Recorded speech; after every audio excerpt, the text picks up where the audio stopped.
Sandeshkhali oxygen দেওয়ার জিনিস নয়, সন্দেশখালী একটা দেশের পশ্চিমবাংলার জন্য লজ্জার ঘটনা। নেতাদের খাটের তলায় কোটি কোটি টাকা, নেতাদের গার্লফ্রেন্ড, সাদা মমতা কালো মমতা, কালো মমতা সন্দেশখালী দেখে নিয়েছে। আমরা সক্রিয় হব, সচেতন হব, যাতে সন্দেশখালী আর কখনো না ঘটতে পারে। মানুষরা মারা গেছে, জ্যান্ত পুড়িয়ে মারা হয়েছে। এই রাজনীতি আর মমতা ব্যানার্জির চলবে না। 24 থেকে কাউন্টিং শুরু হচ্ছে, পরিষ্কার কথা, কতই থামবে কেউ জানে না।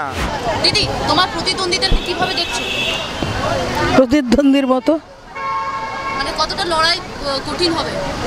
আমার কাছে কঠিন নেই। আমার কাছে কঠিন হতে যাবে কেন? সন্দেশখালী কতটা অক্সিজেন দেবে বিজেপিকে? সন্দেশখালী অক্সিজেন দেওয়ার জিনিস নয় বিজেপিকে। সন্দেশখালী একটা দেশের পশ্চিমবাংলার জন্য লজ্জার ঘটনা, যাতে সন্দেশখালী আর কখনো না ঘটতে পারে তার জন্য আমরা সক্রিয় হব, সচেতন হব। ঠিক আছে, ঠিক আছে, ঠিক আছে। উনি এই ধরনের কথাবার্তা বলতে অভ্যস্ত, যার যা লেভেল সেই অনুযায়ী কথা বলবেন। 100%। 400 তো আমাদের আগের বার থেকে 400 ধারে কাছে, এনডিএ তো 400-র কাছাকাছি আগের বারই ছিল, নতুন তো কিছু নয়। আপনি গোটা এনডিএকে দেখুন, পরবর্তীকালে যারা এলেন তাদেরকে কমপ্লিট কভার আপ করুন, দেখবেন 400-র কাছাকাছি হয়ে গেছে। তো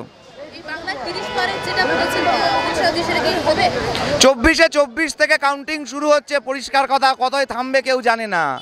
হাওয়া দেখে আপনি বুঝছেন না, সাইলেন্ট ভোট হচ্ছে, মানুষ তিত বিরক্ত। সাদা মমতা কালো মমতা, সাদা মমতা সততার প্রতীক, অনেক ব্যানারে পোস্টারে দেখেছে। এবার কালো মমতা সন্দেশখালী দেখে নিয়েছে। নেতাদের খাটের তলায় কোটি কোটি টাকা, নেতাদের গার্লফ্রেন্ড, সেগুলো দেখে নিয়েছে।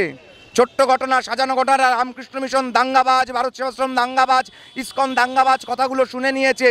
কোরআন শেষ হয়ে যাবে শুনে নিয়েছে। বকটুই, দলুয়া খাকি, জয়নগর, নাকাশিপাড়ায় সংখ্যালঘু সম্প্রদায়, মুসলমান ঘরের বাচ্চা ছেলেরা, মানুষরা মারা গেছে, জ্যান্ত পুড়িয়ে মারা হয়েছে। এ সরকার কারুর নয়, না হিন্দুর না মুসলমানের, এটা পশ্চিমবঙ্গের হিন্দু মুসলমান বুঝে গেছে। আর এই রাজনীতি আর মমতা ব্যানার্জির চলবে না। এবার মমতা বিদায়।